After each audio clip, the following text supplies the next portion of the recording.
Income tax exemption at pag-aalis ng minimum corporate income tax. Ating pag-uusapan kasama naman si Deputy Commissioner Marisa Cabreros ng BIR Strategic Reforms Group at tagapagsalita ng Bureau of Internal Revenue. Ma'am Cabreros, magandang tanghali po. Welcome po sa Bagong Pilipinas ngayon. Magandang tanghali po. Ma'am, thanks for joining us. Ayon po sa ulat, handa na ang BIR sa pagpapatupad ng mga tax reform na iminungkahi ng Pangulo sa kanyang huling SONA. Kabilang po ang pagtataas ng income tax exemption sa 350,000 pesos. Ano-ano na po ang mga paghahandang ginagawa ng BIR habang hinihintay po ang pagpasa ng batas? Okay. Sa ngayon po, nagsisimula na pong pag-aralan ng BIR ang aming mga sistema, yung tax table, withholding table, mga income tax return, in anticipation po na malaman ano yung maaapektuhan once maging batas po ng final na ang panukala po ng ating presidente i-increase ang tax exemption mula 250,000 to 350,000. Okay. At para po mas malinaw din, kapag naaprubahan po ang panukalang ito, sino-sino po ang inaasahang direktang makikinabang sa mas mataas na income tax exemption at paano po ninyo tinitiyak na magiging maayos at mabilis ang implementasyon nito kapag naisa batas? Okay. Ipaliwanag ko lang po kasi ang akala ng karamihan, ang mag-i-enjoy lang po is yung kumikita ng hanggang 350,000 na mga individual. Hindi po kasi kapag sa ngayon po, explain ko lang, ang ating income tax rate is graduated rates po yan. Nagsisimula sa unang bracket, 250,000, zero, walang babayaran na taxes. Ang sunod na bracket is more than 250, but not more than 400, may kaakibat na tax rate na 15%. So may bracket po yan, so on and so forth. So may mga 5 or 6 na bracket. So kung papalitan po na yung minimum magiging 350,000, so mag-a-adjust din po lahat ng bracket.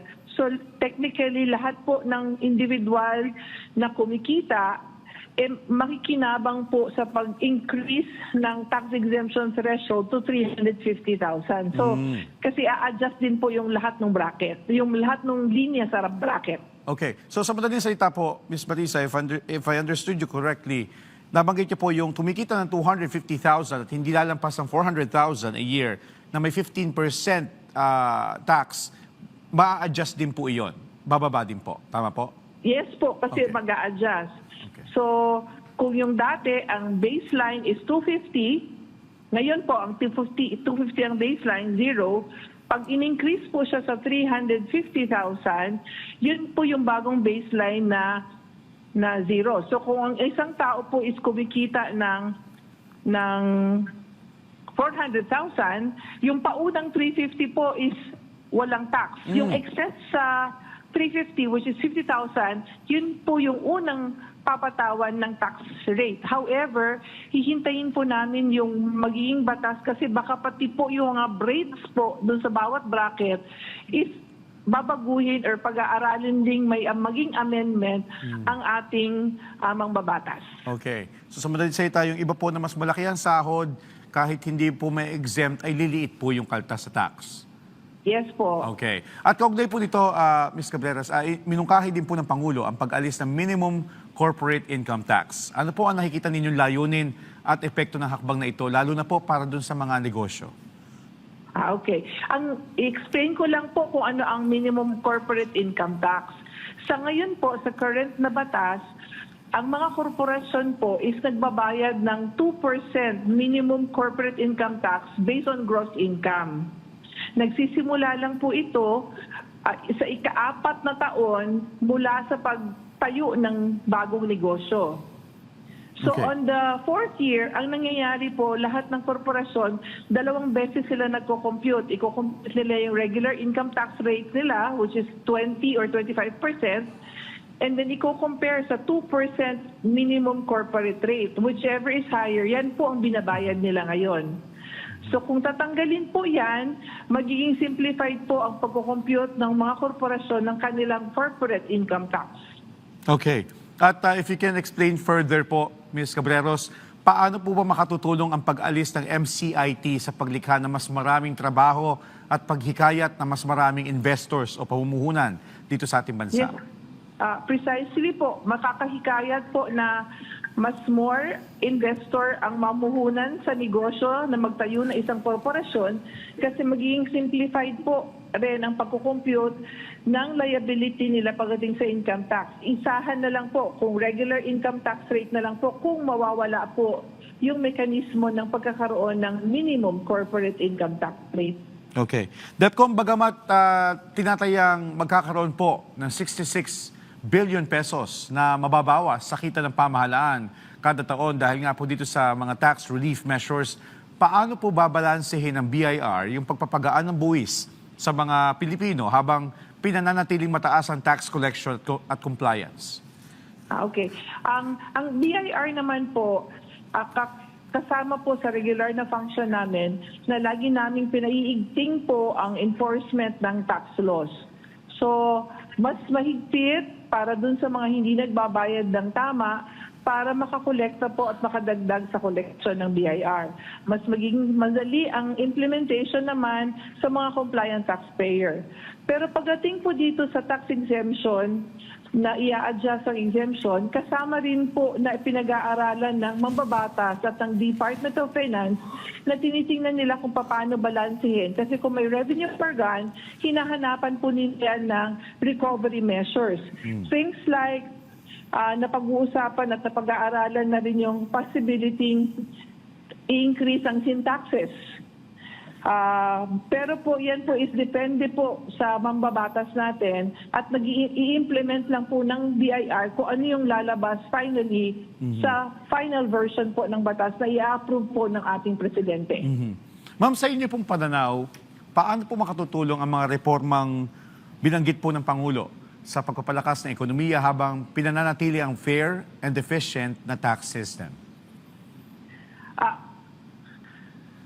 Bali po ang reforma po, as much as possible po is, ang target is make it more simple, easier for our taxpayers to comply. Kasi po kung mas madali at simple ang pagko-comply, mas marami po ang maiinganyo na voluntaryo mag-comply ng kanilang tax responsibility. Okay. And matapos po ang mga inihayag nga po ng Pangulo sa kanyang ikalimang SONA, ano po ang mga pangunahing prioridad naman ng BIR sa susunod na taon upang higit pang mapabuti ang serbisyo at mapataas ang tiwala ng publiko sa ahensya? Okay. Ano ko lang po, i-share ko na ang theme nga ng BIR campaign ngayon is mahusay na rin serbisyo ang expected from the BIR katumbas ng bawat tax payments ng ating taxpayer. Tuloy-tuloy po ang BIR na naglalabas ng mga mekanismo, simplification, para po mas madaling makomply ng ating taxpayer ang responsibilidad nila pagdating sa tax laws. However, masaya rin po kami na may nagustong isulong ang ating presidente kasi pag nasa ibatas po yan, ready po at handa ang BIR na ma-implement po kaagad yan. Kaya as early as daw is pinag-aaralan na po namin in anticipation ano yung mga maapektuhan sa current system para mabilis po ang transition at ma-enjoy kaagad yan ng ating publiko. Alright, panghuli na naman po, DepCom, mensahe niyo po sa ating mga kababayan na nakatutok sa atin ngayon, lalo na sa ating mga taxpayers. Yes, salamat po sa lahat ng taxpayers who are complying with their tax obligation. Hiling namin na sana po is tuloy-tuloy ang pag-comply sa kanilang tax liability, tax payment, and obligation. Pero tuloy-tuloy rin po ang aming pagtuturo sa ating mga taxpayer kasi alam namin na mas marami kaming ma-reach out, mas maganda. Pero po sa mga hindi naman po mag-comply, despite repeated na reminder, is hindi ho kami mag-atubalang i-impose ang enforcement ng tax laws to the point na mag-assess, magpasara o plantandado just so mag-comply po ang mga non-compliant taxpayers.